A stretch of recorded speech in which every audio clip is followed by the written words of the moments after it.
Tom, you're in full pack your knives mode these days. So when I say beef to you, are you thinking Wellington or a ragu? Yeah, I'm thinking about I had my annual physical, and my doctor was like, your cholesterol levels are a little like not in the concern level, but hey, we could probably cut back on how much are you eating red meat these days? And I'm like, I'm probably like a burger every once in a while, a steak once a month, maybe. He goes, yeah, we're going to cut back on red meat. But do you know that pork is also considered red meat? I was like, oh no. I thought pork was the other white meat. Yeah, that's what I thought too, Mace. But apparently it is not. So it is considered red meat. So my wife sometimes gets like pork burgers instead of beef burgers, and thinking that's healthier, but it's not. So my beef in my head, it's a delicacy now, and it is a delicacy when it comes to the rap game, and it comes to what I was watching on Sunday night. Amid like my timeline is just lit up and Kendrick Lamar and Drake beef, but like I was watching.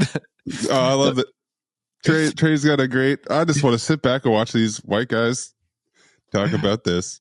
I'm watching the Tom Brady the GOAT roast, and it's just GOAT is also a red meat. Yep. Is it? Yeah. I don't considered know. Red meat. Guessing. And man, it just seems like beef, Trey, is kind of the it thing right now, is talking shit about your peers. And even though you love these people, or you seem to be cool back in the day. And I just felt like there was a very Two Americas moment where I'm watching and laughing at the Tom Brady jokes and the Gronk stuff, and Kevin Hart's looking around being like, I'm the host, the MC, but I'm pretty much the only black guy up here. And he gives a shout out to Randy Moss, like, that's my guy. And I'm sitting there being like, man, I feel very white right now watching this Tom Brady thing happen. And meanwhile, Twitter is just dominating in a different total conversation. So Trey, how much of the Tom Brady thing did you watch? I didn't even know it was a thing. There you go. I didn't even know that that existed, bro. Like why was there a roast? Tell me more. So Tom Brady was he wanted to get roasted. Apparently he went up to like Kevin Hart and Jeff Ross, and like they hadn't done a roast in years, a celebrity roast, and Tom Brady like volunteered it. I don't know whether this was after the Gisele Bündchen thing or before, but I think it's been the first roast in like last 3 years, and they did it in LA. So Mina Kimes was there. A bunch of other NFL writers were there. And I didn't realize that this was a big thing until my timeline was like mentioning it. And like, Jeff Ross really took it to Tom Brady. Or this was a funny joke. And I had to log it. I forgot that Netflix does live stuff now. Yeah, they're trying to do that now. There's also a John Mulaney live thing on Friday night that was very weird. It was like, everybody's in LA. This is kind of a talk show, but also it was so weird. They had like pre-recorded bits. Anyways, back to the roast. Oh, yeah. Nikki Glaser. Trey, does that name ring a bell at all for you? No, but that name sounds very wild. It is wild. And it's a wild name. Yeah. She's white? Oh, yeah. She's white, and she plays into that wildness a lot. Okay. Right. So there's no holds barred. When she goes up there on the stage. Was she hot mic like Skylar Diggins? No, but she doesn't need to be hot mic. It's not like a thing because she goes goes hard. I mean, she goes hard in the paint. She and Anthony Jeselnik are usually pretty reliable in terms of. I don't even know who that is. Roasting these people. That's a crazy thing about it. What's his name? Anthony what? Jeselnik. That's a crazy last name too. Keep going. Yeah. It's literally Two Americas conversation right now. Keep going. I'll send you the link when Nikki Glaser roasted Tom Brady. And just the shit she would say. She, I think, is the best at it. Like Kevin Hart was just like, after she went up, Kevin Hart was just like, yo, I mean, like that was insane.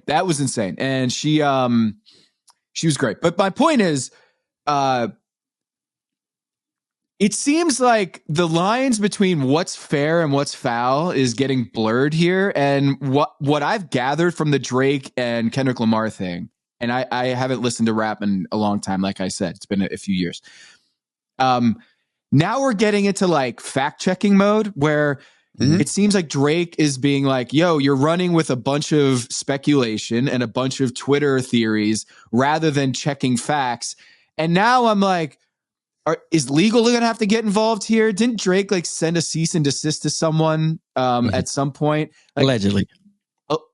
See, here we go. There's no facts anymore. No. It never was, though, in rap.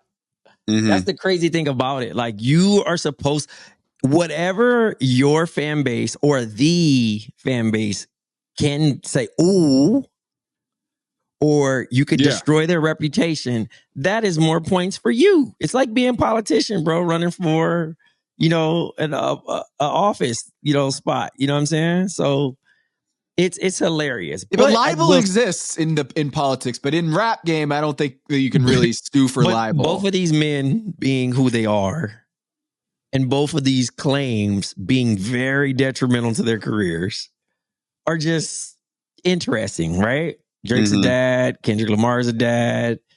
He says that Kendrick Lamar is a domestic violence abuser. He says that Drake's a pedophile. I mean, like, they're the extremist things, but then you have these ultimate stands. Like, it's not fans. It's beyond it. Like, it's to the point where, like, these people have never met these artists. And they're like, they'll take like such and such out, like almost the Meet Me in Temecula level, right? Yeah. I mean, you can say their name, Wozni Lambre, yes, right. They're getting to these points, and you're just like, geez, man, okay, this was a lot, right? Because you're trying to unpack it, and they're like, cool. Even still, it's just like, I've known Kendrick since he was in high school, and I've known Drake in my adult years, like, maybe the past 10, 12 years. Both talented. Drake is considered the number one artist. So the idea that you think of it as a title fight, right? In boxing, and you're like, yo, Floyd Mayweather's about to fight this young guy who's never lost, and it is going to be the fight. And we get it. So as we're watching the fight, we're looking and we're like, yo, this young dude might win. The scorecard looks like we're at round 7. We're at round 7, round 8. Scorecard is favoring the young guy. Did you think it would get to round 7? Because it feels like it can't go much longer. Honestly, I thought it'd be a round 12 and then tie. Right. Just because I know the skills of what Kenny can do, right? But to be fair, his albums don't equate that, right? His albums are like of substance, trying to like, it's the stuff that you listen to personally. You might leave it crying. You might leave it confused. You might leave it questioning. You might just say, yo, this is the reason why he has the prize at the crib. He won an award. You know what I'm saying? So at the end of the day, Drake makes records that are fun, remind you of a good time, has been a part of your life in the past 15 years, has been played in some professional events, some department stores. He is the safe guy. But now you get to this point of like, all right, it's just down to lyrics. And Kendrick shouldn't shock a lot of people, but he did. And then like before last night's response, it was kind of dark. It was like a shocked, like upset. You know what I mean? I mean, it's still kind of, to me, I think Drake got himself off the ropes. But there's no real winner, right? You don't walk away and just say it's a pure victory. Court of public opinion. And there's going to be, and like you said, there's fans on both sides that are never going to admit that it's over. Yeah. Right? There are people out there right now who still think Drake is dominating it. Yeah, that's their guy. Is there a like consensus? Like, is there a way to an objective third party that can do a scorecard, or you have to listen to people's voices that you respect and see what they say. You know. So like I did a poll. I did a poll, and the results are still going though. But as of right now, I said, and the winner is we have 11 hours and 19 minutes. K Dot, which is Kendrick, 62%.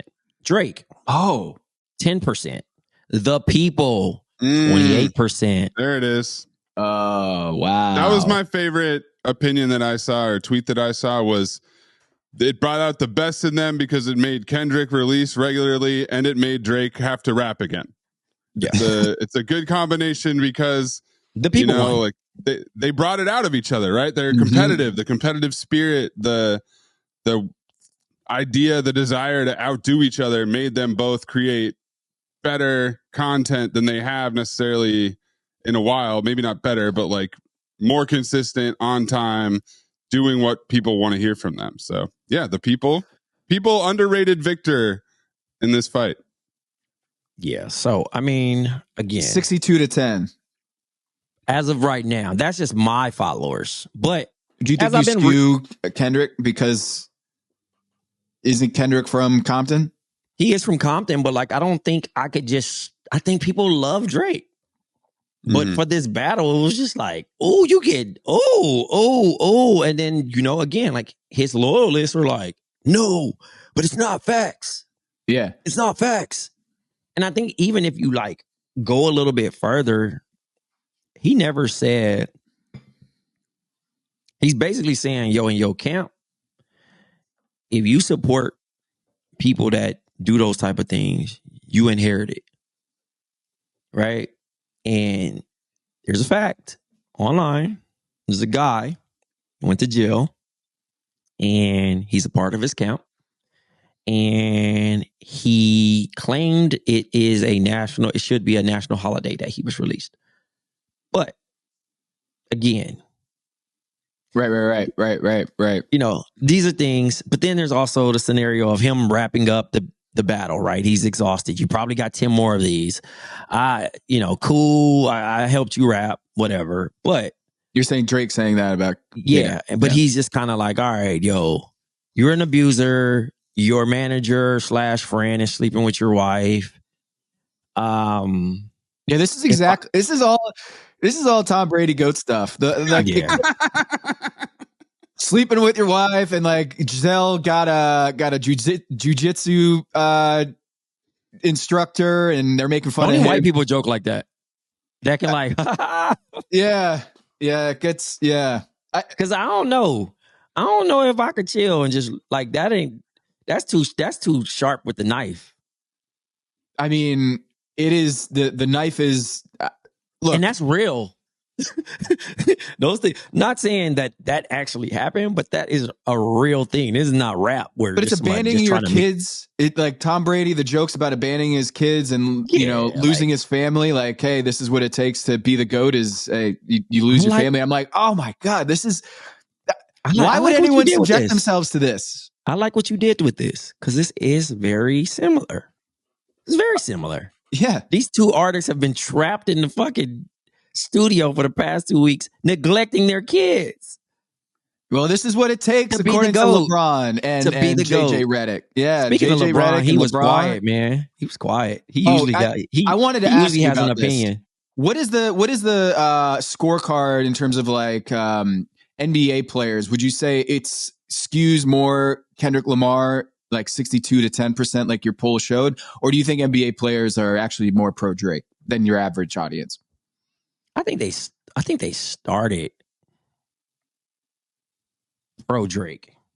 I think publicly they started pro Drake. I think everybody wanted to be on the right side if they were going into shoes. The right side of history. Like, you always take the safe bet, right? You're like, well, he hasn't lost. I haven't seen much from that Kendrick fella in a battle, And this is the one where you feel like it's no way he can lose. It's no way he can punch him. He's too powerful. And then I'm just watching the sway of opinion just change. And I'm like, oh, these are people I've never seen go this way. Is this when Steph took down LeBron? Yes. Where it's like, there's no way anyone could take down LeBron, peak of his powers. And then this other kid comes in. A totally different game. Yeah.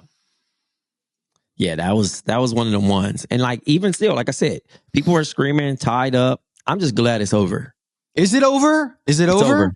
No more songs. It's over. Because I listened to Drake's thing this morning, and he's like, when we stick to facts, I hope you return the favor or something like that. And then, like, was he bowing out? Was he just like, hey, this is it? Yeah, I mean, to be honest, he's just kind of like, all right. Because again, like I said, dude really hate him. So the idea that he could just continue to keep rapping, but like if you feel like you're just, like all of a sudden you play that card of like, I don't want to do that. All right, I'm over it. You can't do that. It seemed like a surrender. And I did get the sense, and I don't know all the facts here and the whole storyline, of course, but Drake sounded like my kid when there's something broken in the house and she's like over defending herself on, I didn't break it. You look at where I was before, and she goes through like 7 different excuses about why it wasn't her when she broke the thing. Think about this. Dude, that's like you yelling, "What did you do?" from the other room, and he says, "I didn't break it," and you're like, "Bro, I didn't even know nothing was broken." Yeah, that was the scenario. Yeah, a lot of like. The cops never got me. He was like, you keep saying I'm a pedophile, but like I never messed with Millie Billy Brown. And I'm like, see, I'm dope now, right? Yep. I don't keep up with these young people. She is indeed. She is over 18. But it was very, by the way, age of consent is 16, which his fans went all the way to push that. I'm glad that they did their research. They did their research. Yeah, it's really exonerating there. Thanks. And I was just kind of like, all right, bro. But there's a whole thread of just like very, all right, Maze, you be the judge. Me and Tom, we're the same age, so we can, Maze, are you in our age bracket? You 39? About to turn 35. Okay, so you could still be the judge. Because me and Tom are the same age, and I want you to say sus or plus. We're going to play sus or plus because... Very nervous about this. Okay. We're of age. No, we're of age, but we want to know what's sus and could we do it at our age? Because Drake is 1 year younger than us, by the way. Oh, okay. I got what you're saying. All right. You get what I'm saying? All right, bro. Happily married with 2 kids over here. Yep. Yes. Just for the record. Yep. Disclaimer. Drake's history of predatory, inappropriate behavior with young women. Allegedly. I had to throw that out there. Okay. A 23-year-old Drake kissing a 17-year-old fan at a concert in 2010. Sus or plus? Am I supposed to chime in here? No, Maze got to chime in on it. All right. I mean, that's obviously sus, but he probably didn't. It's not like she was holding her ID up when he kissed her. Well, he asked, "You're 17. Why do you look like that? You thick. Look at all this." Sus. Okay. All right. Rumors of Drake, 29, and Haley Baldwin, 19, dating began circulating after they were seen very affectionate at his Memorial Day party in May 2016. She went to the party with Madison Beer, 17, who shared this video. I mean, plus makes it sound positive, but I would say that's not sus. It's not sus. Well, let's just say not sus or not sus. We'll go sus. Not sus. Not sus. All right.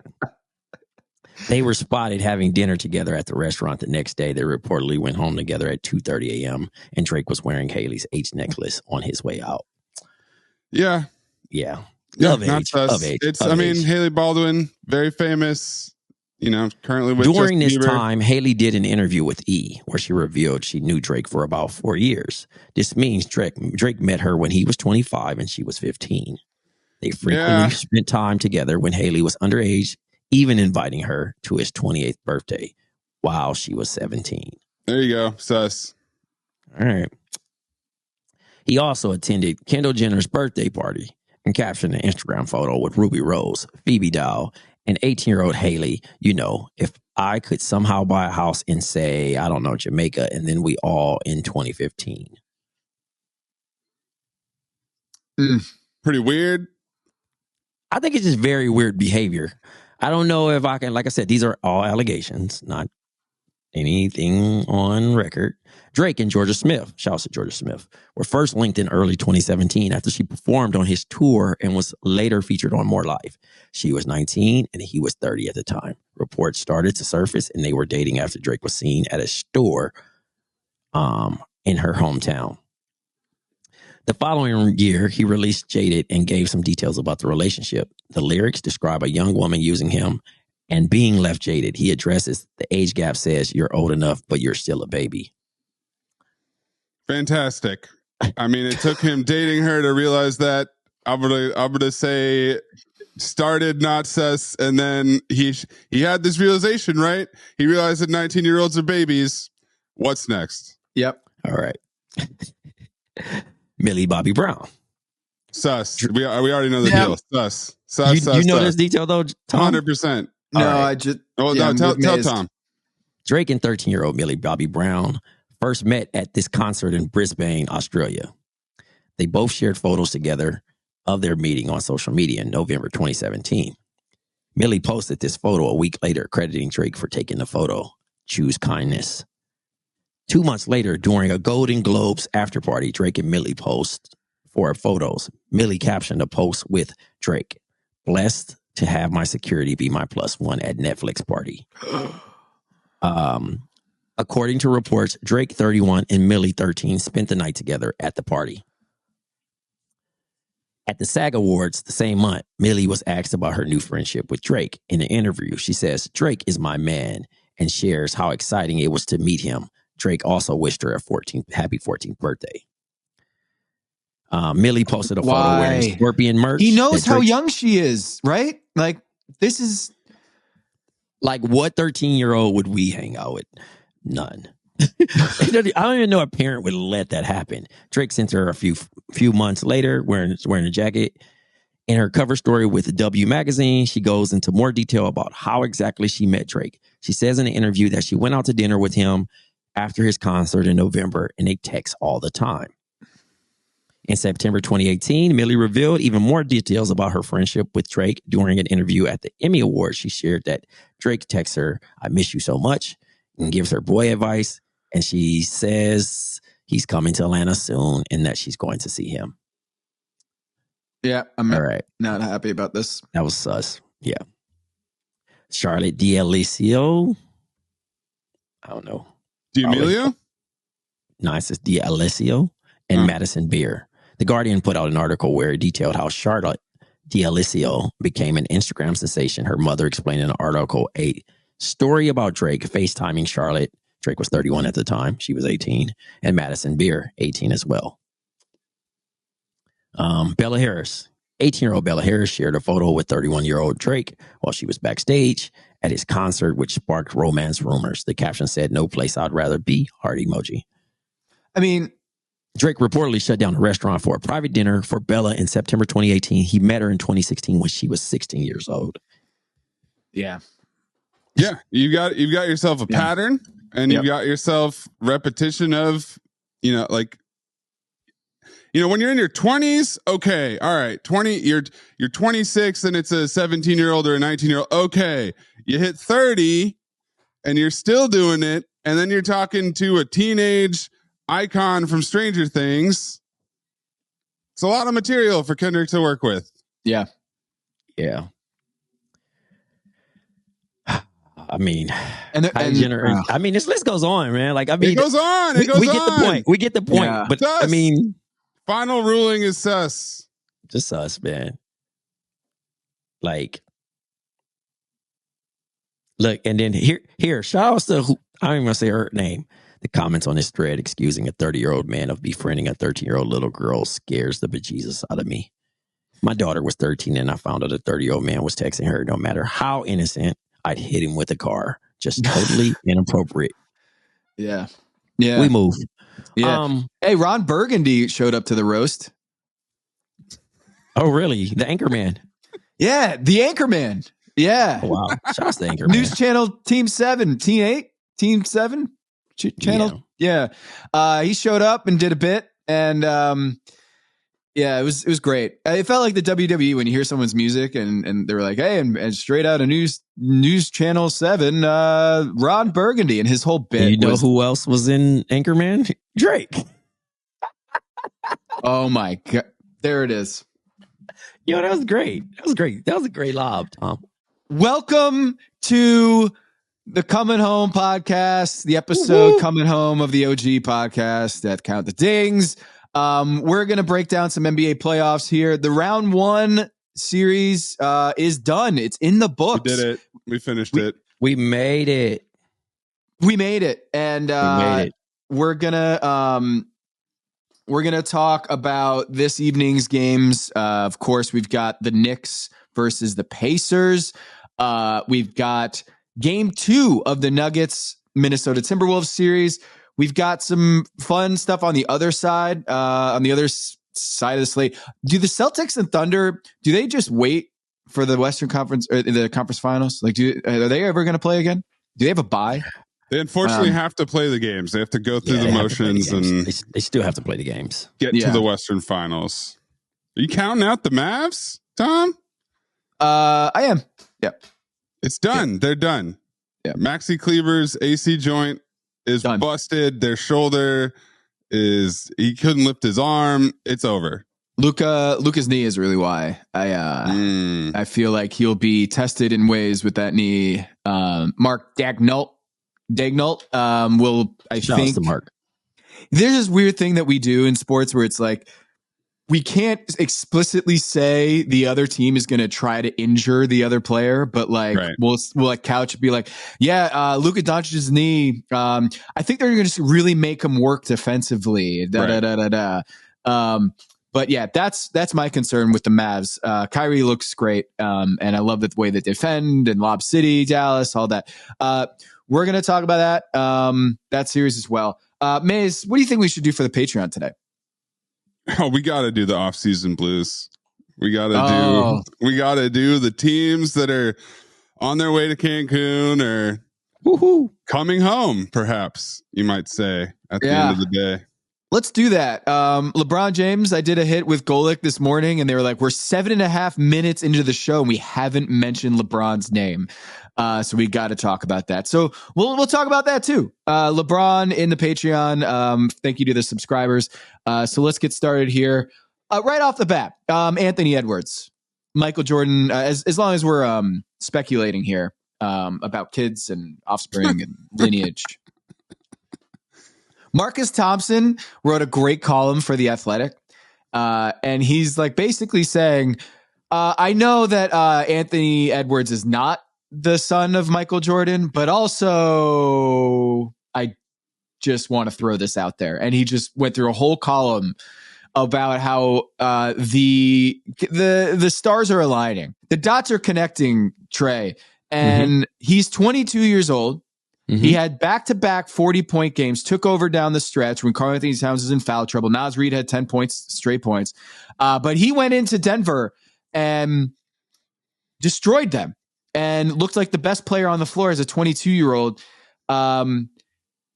As a Michael Jordan supporter, enthusiast, Trey, how do you feel about this Anthony Edwards ascension, but being in the context of like he's Jordan 2.0?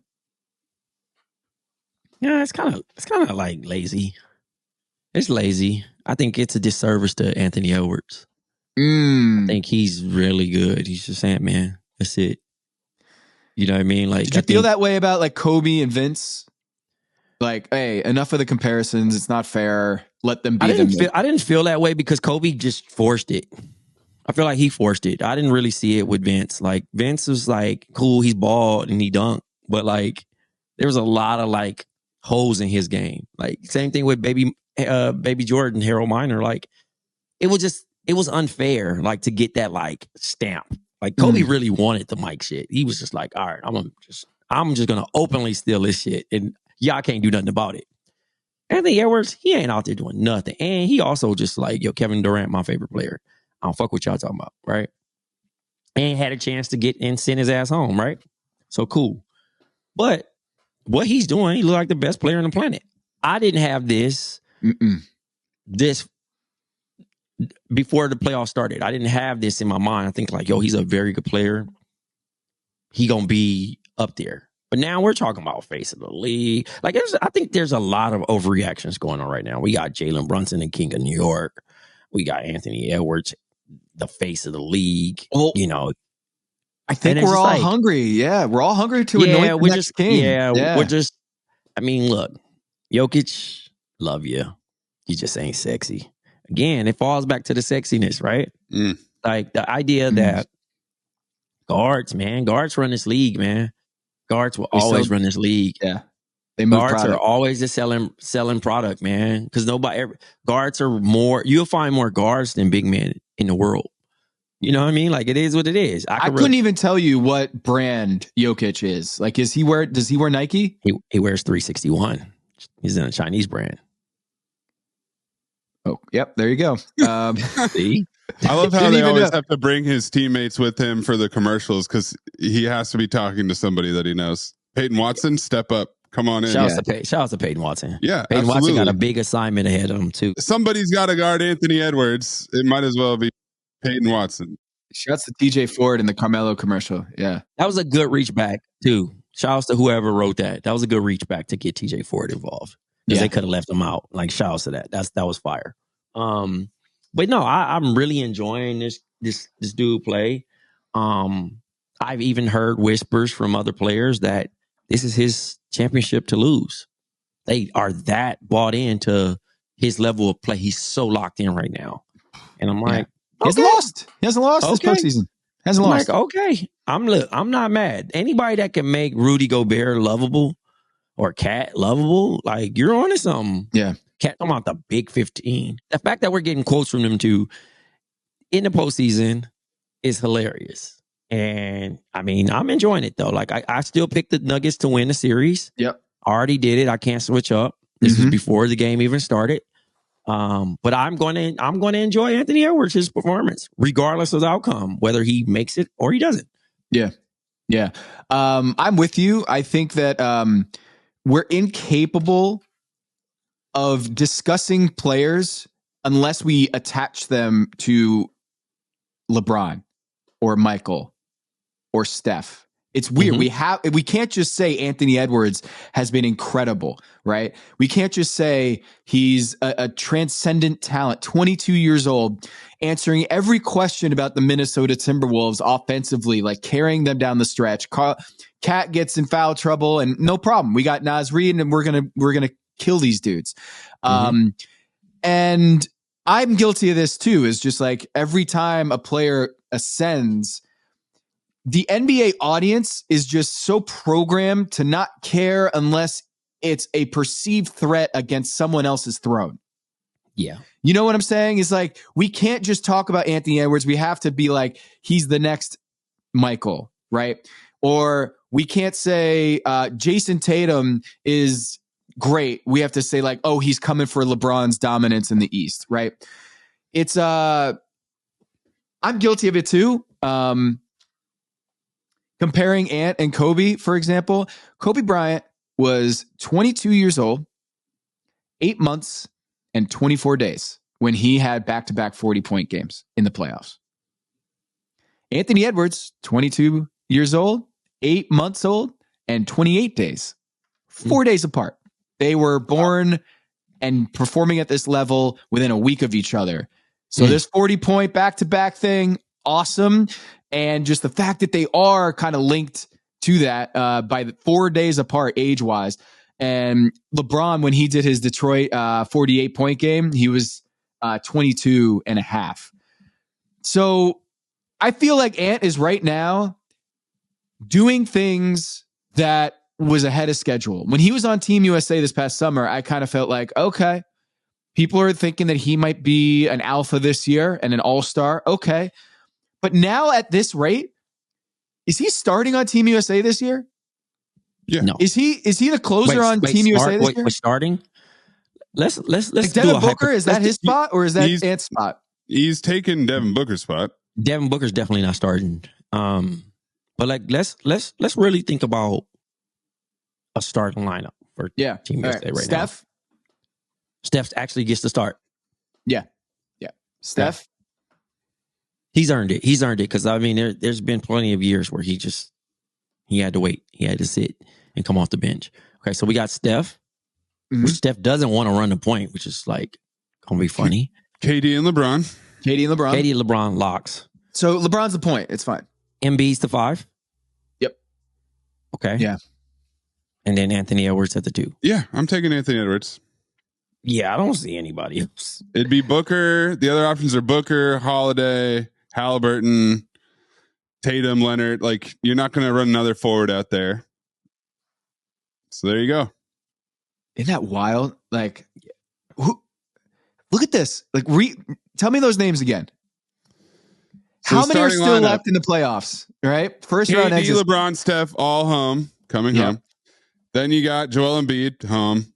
Yep, and Anthony Edwards. Yeah. Also Devin Booker home. Yep. Yeah, Kawhi home. Kawhi home. Everybody resting up. Everybody get that time off before July count. Yep. 3, 2, 1. Cancun, then France. Yeah. Hey, your third eye might be open, man. They might want to get their summer. They want to fuck their summer up like Scottie Pippen. So they got the early exit and get ready for this last hoorah. I mean, could have Kawhi played in every playoff game, or was he like, I want to make sure I'm good for. I want to save my body for this. Mm-hmm. If Kawhi can't play, who replaces him? Towns. Just kidding. And is Joel Embiid healthy enough to play? Is Banchero? Yeah, Banchero would be it. Joel probably shouldn't, but I think wants to really bad. And then Paolo would be great. Yeah, I think Paolo. He looks really good. Hey, can I ask you guys a question here? It's not really X's and O's or basketball stuff, but since we have Wyatt and Kennedy's finest here, there's people. I feel like the Shai Gilgeous-Alexander, Chet Holmgren ad is. I think I'm keeping my third eye open on this one. I think it's purposely terrible, and that's why they're winning. I think it's a good ad because it's so bad and the harmony is so bad and the song is so bad. And why are they doing Christina Aguilera? It makes no sense. The joke's on y'all. They want you guys to be hating the ad. And so I'm asking Trey, is this, keep your third eye open, the point of that ad is that it is terrible. That Shai Gilgeous-Alexander and Chet Holmgren, why are they singing a Christina Aguilera song? And what a pro wants?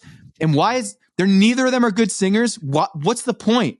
And my point is because you're going to be talking about it. And the only thing that I would say is the whole tie-in with the product, maybe not quite strong, and you want to have the tie-in with the product. But I feel like that commercial is so bad, it's on purpose, and that's why it's good. Well, it's a trigger. Yeah.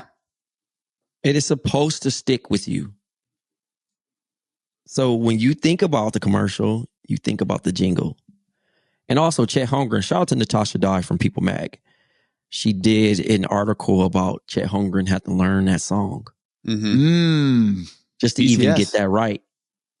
Because that came out 30 years before he was born. Yep. Exactly.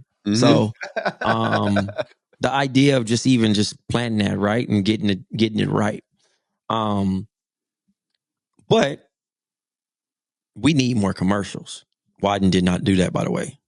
But I will say we need more commercials because these NBA commercials are looped. Yes. Where we only have a few commercials, but they have the buyer spots, so they can air it as much as they want. I'm Hopefully not sure it's the new round and we'll get some new commercials in the mix because between this the what a pro wants versus no flex zone conversation has not stopped. Back to Wolves Nuggets. Edwards came out 14 points right off the bat, didn't miss a shot. The Nuggets responded, got back in the game. They did look a little sleepy. I think this is going to go 7. I think it's going to be a great series. I don't think the Nuggets are just going to roll over and hand Anthony Edwards the torch and the keys and the baton and whatever you want to call it. It's going to be a fight. And who's going to guard him is the question. Because I think the answer would be Gordon, but he has to deal with Towns. Like because of the too big situation, Gordon can't guard the best wing, which he has been able to do in other scenarios. So I think the Nuggets will respond. I think we will see Anthony Edwards perhaps struggle. I know it's crazy to think that a 22-year-old could take a stumble, but how he responds from that will be fascinating too. So yeah, great series. Look, I think those are great points there, Maze. I would also say all of those mismatch problems would be mitigated if Jokic showed up. Jokic has 14 turnovers in his last 2 games. He didn't have a single game last year in the playoff run, the title run, with more than 6 turnovers. He has 7 in back-to-back games. Take the higher on Jokic turnovers. I'm going the other way. I think he got punched in the face in this game 1 and is now going to get serious about playing basketball. Travels in the backcourt. Like, what? 3-second violations when he's lingering too long in the. This is so low basketball IQ stuff from Jokic, and he got away with it against the Lakers because the Lakers don't have a supporting cast around AD and LeBron that can make him pay. He's playing with his food. Okay, Jokic, his game. What was it? His last game in the Lakers series was one of the worst games I've ever seen him play in the postseason. And he ended up with like 22, 20, and 9 or something like that. Classic terrible game. Mm-hmm. Classic terrible game. He hasn't been playing well. And I think the Timberwolves are good enough that they can take advantage of that and capitalize on those turnovers. They're playing Naz Reid. Naz Reid is guarding Jokic to a stalemate and letting Rudy Gobert roam as the free safety and blocking off those Aaron Gordon lobs. And at some point you're just like, yo, Jokic, you gotta bring it, man. And Jamal Murray scoreless in the first half. I feel like they were playing with their food in game 1, and this is going to go 7, but I'm still taking Denver. Trey, do the Pacers have a chance against the Knicks? I got the Knicks in 6, but I'm just kind of like nervous that everybody's choosing the Knicks. Like, I haven't seen one person say, yo, Pacers. And I'm like, Halliburton hasn't been having a great series. And I'm like, okay, he's due. I mean, the floater, he had a good game or 2.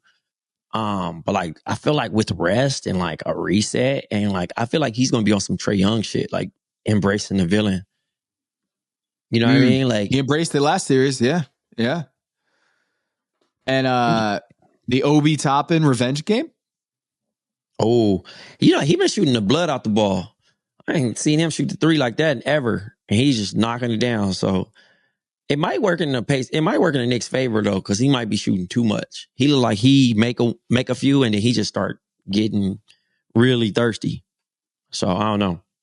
I've got the Knicks in 6 as well. I would, if I were a betting man, I would place some money on the Pacers winning the series and the Cavaliers winning the series. I'm not saying they're going to win, but the odds are crazy right now. Crazy, right?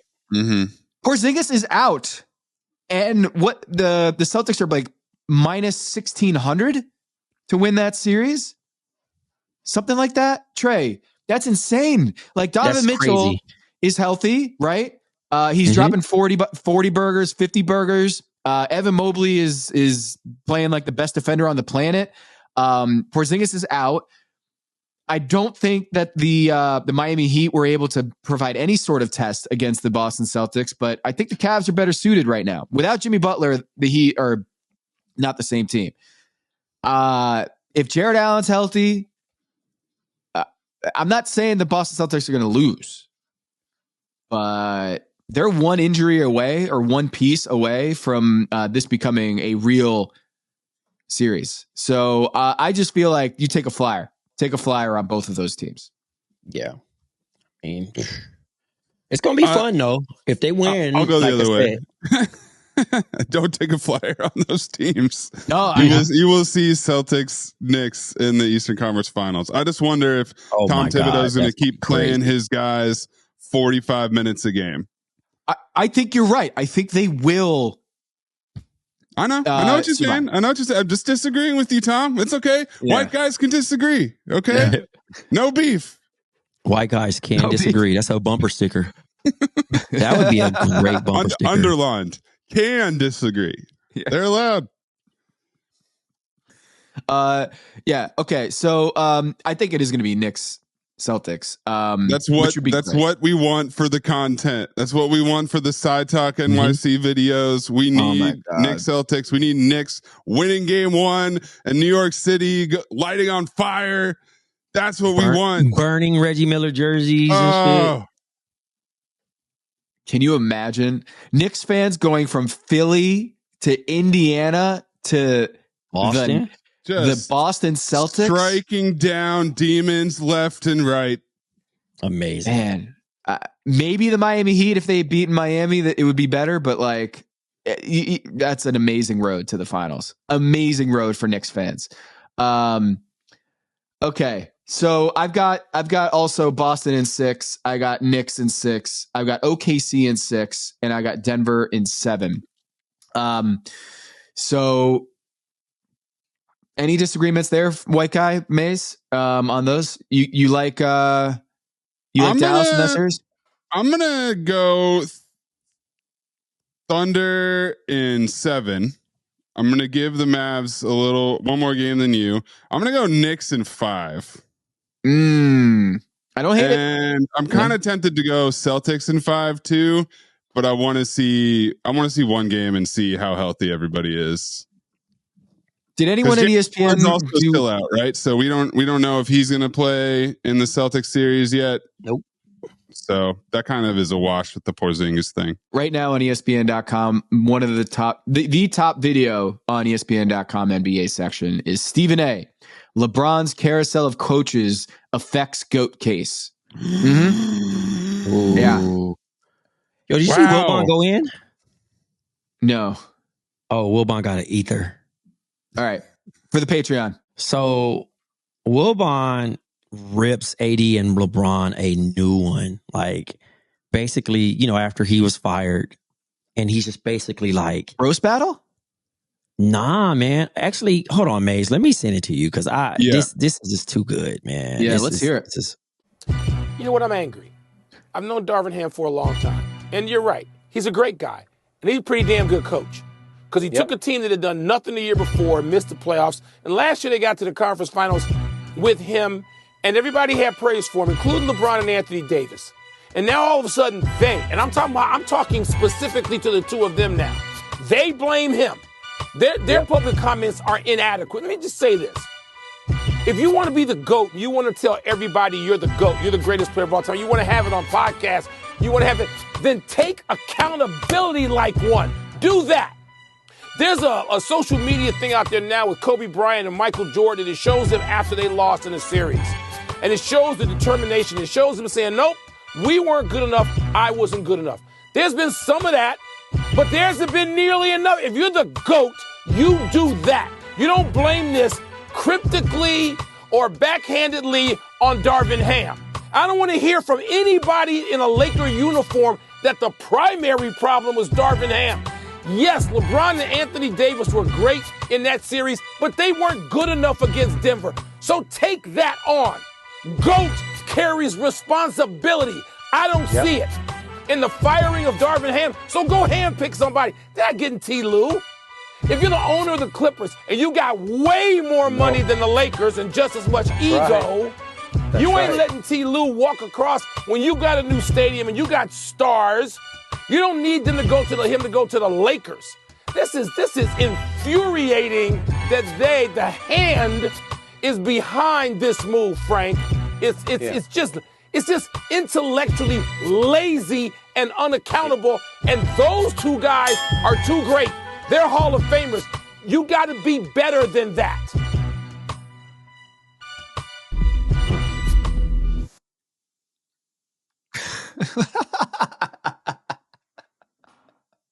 Amazing clip. Yeah. Amazing clip. I can't. They tap it off with the sling blade. That's brutal. Well, he's right. Well, guess what? Michael Wilbon still got good takes. Still got good takes, man. Still a man. I love Isola just in the back, like trying to get a comment in. Yeah, he couldn't get nothing in. Nope. He's on. Nope. He's on a heater.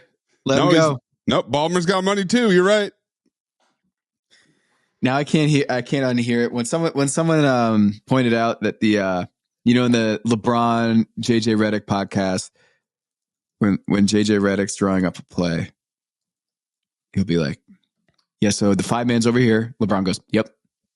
And then we can take the ball out here. Number 3, Klay Thompson, yep. And LeBron's yep is now in my brain. I can't unhear it in these podcasts. The whole like, yep, yep. So sorry. Well, Wilbon's comment about LeBron throwing the coach under the bus rather than owning up to it. So when LeBron loses, he has to lose gracefully and, hey, we're just not the better team. Because when Michael and Kobe lost, there's a clip of them in the post-game interview saying, like, we just didn't have enough, not blame it on the coach. Didn't we just watch The Last Dance, though, that, like, Michael was very passive-aggressive a lot of times? Like, did he ever admit that Isaiah Thomas wasn't on the team in Team USA because of him? I don't think he ever. No, he denied it. Stand on it. He denied it. Stand on your business, okay? We always paint this as like a LeBron is passive aggressive and cryptic and stuff. They're all this way. They all want to do this like behind the scenes maneuvers and not go on public and stand on their own. I don't know. We just watched the whole Last Dance where all these backstories were revealed, how Michael was a lot more maneuvering behind the scenes, whether it was the coach or whether it was Scottie Pippen or whether it was whomever. And like when Michael does it, it's smart because he's a winner and because he cares about winning. But when LeBron does it, man, that dude he's a bad teammate and a bad leader. That's why he's not GOAT. I don't know. I just think there's a double standard. That's all. I think this props up Phil, because guess who coached both Kobe and MJ? It's Phil. Oh, right? Yeah. And Ramona Shelburne saying that there's a Phil Jackson-sized hole in Los Angeles with the Lakers organization. So what you're suggesting is that Phil Jackson comes back, and once and for all, we can decide who's the GOAT. Well, let's slow down on that. Let's maybe not bring Phil Jackson back, but I'm saying past tense, he was massively crucial. And what happens with LeBron is he's the biggest personality, right? So it's like if he's going to fail inside organization, internally, they're going to say, well, can't get LeBron out of here. Who's next on let's go down the list. AD? Nope. Signed with Clutch? Nope. He's had a great series. Who's next? And then first up to get chopped is Darvin Ham. And Frank Vogel was the same thing. We did this like last year with Frank Vogel, right? They got embarrassed. They lost. Get him out of here. Yeah. He goes to Phoenix, gets embarrassed. They lose. Might be getting out of there too. He is also on the chopping block in Phoenix. Okay. Again, what have we seen from Michael Jordan as a decision maker about personnel since he retired, or even during when he was playing with Doug Collins was the coach with the Wizards, right? And what they did there. He's not good at that stuff either, Michael. He's not. When they got Phil Jackson in, then things started clicking all the way around. I don't know. It just seems like we're picking and choosing the arguments about why Michael is better than LeBron on this stuff. And I just feel like they're both not great at the non-basketball things. They're not. The coaching stuff, you wanted Doug Collins for that Wizards team when you're coming back? Because you had him when in 1986? Come on. Nah, it was a full circle moment, bro. Bro was just trying to have the homies pull up. trying to get everybody a good check. The fact that Oak Road. Oh, but if LeBron did that, then it'd be like we're just going to erase. He's trying to do the exact same thing with Ty Lue. Yeah, well, he won a championship with Ty Lue, which is different than Doug Collins. Okay. So I don't know. Maybe I'm giving credit for LeBron trying to get the coach that he won a championship with, right?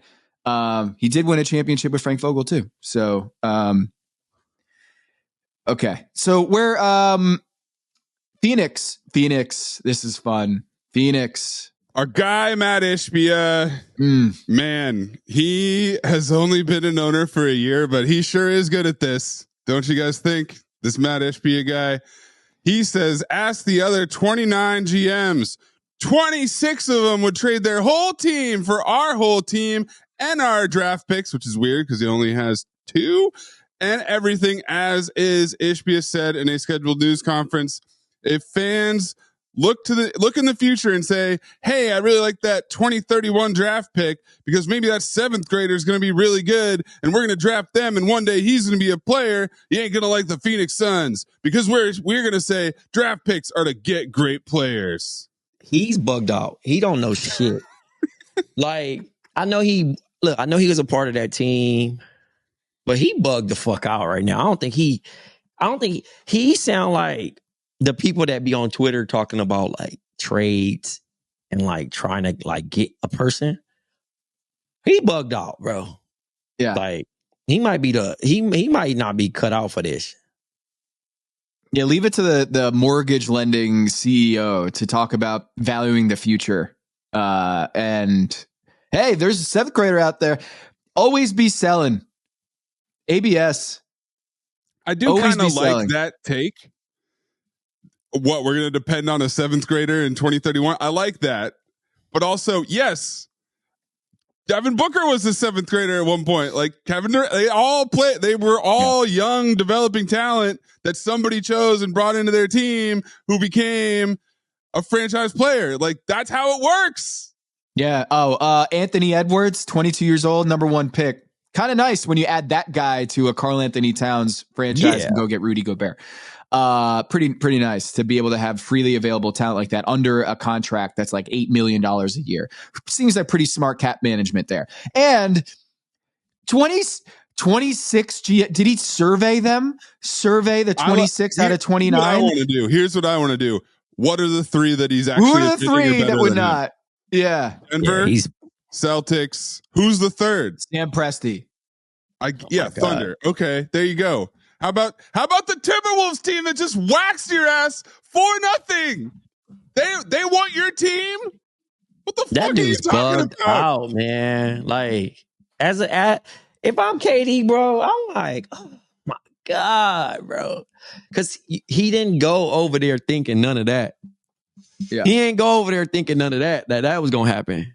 This is somebody who, I don't know if bro got a power trip. I don't know what bro on. Yes, but the answer is yes. It's almost just as bad, bro, to play for a bad coach than have a bad owner.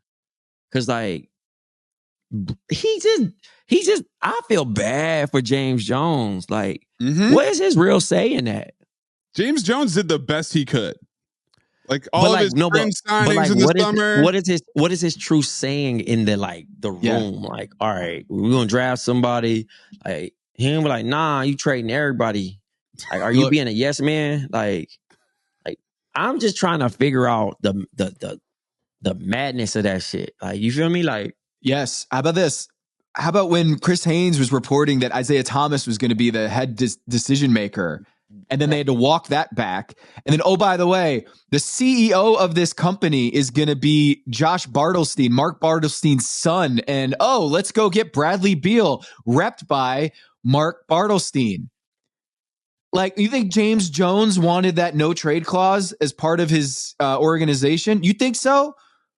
Or did they get the CEO, Josh Bartelstein, in there, and then he's running the show, who's sitting courtside during these playoff games, Josh Bartelstein? Like, I mean, James Jones, he's a great dude. Great dude. Covered him in Miami.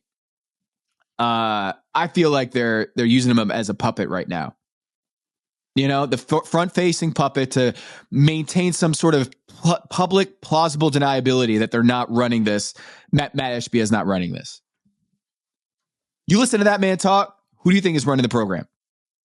Who's at the controls? He reminds me of when I first started playing 2K franchise mode, and I would empty the cupboard. I would just scoop all my draft picks, force a trade for you name it, whatever player, bring them in. And then when I would get to the point where I would lose in the playoffs, let's say, guess what? You start another franchise mode. Doesn't work like that, Mat Ishbia. You can't hit the reset button, dog. You are about to give up that, like, in 3 years, let's say, once most of this stuff is on the way out, even if you have a better season next year, whatever, you're still going to be looking at a future where you have no talent coming in via the draft. Yep. And your guys are older and you have no money to sign anybody. That's right. Because but that 7th grader is now a senior in high school and he's going, he's going to Duke and then he's going to be a top 5 pick. And that's what you're giving up. It's incredible, man. Incredible theater. I want more. Can we get a Mat Ishbia podcast? I would love to hear this guy talk. I would listen to bro. Yeah. Because he going to sound like the smartest person. Oof.